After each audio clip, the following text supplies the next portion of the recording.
Hello বন্ধুরা, দেখো আমি এখন যাচ্ছি শিয়ালদায়। আর ট্রেনে বসে আছি, আর দেখো কি হাওয়া চলছে, হাওয়াতে চুলগুলো সব এলোমেলো হয়ে যাচ্ছে। আর শিয়ালদা থেকে আবার অন্য ট্রেনে উঠব, কারণ আমরা এখন যাচ্ছি বোলপুর।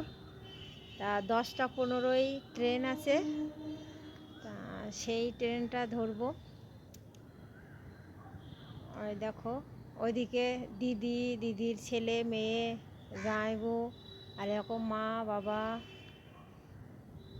আমরা সবাই আছি। দেখো শুনু আছে।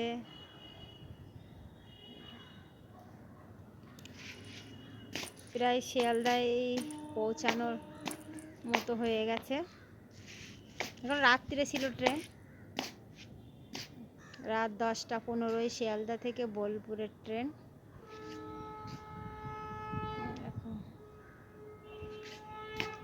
এই প্রথমবার যাচ্ছি বোলপুর। দেখো, পরের ভিডিও আরও কিছু দেখতে পারবে, দেখতে থাকো।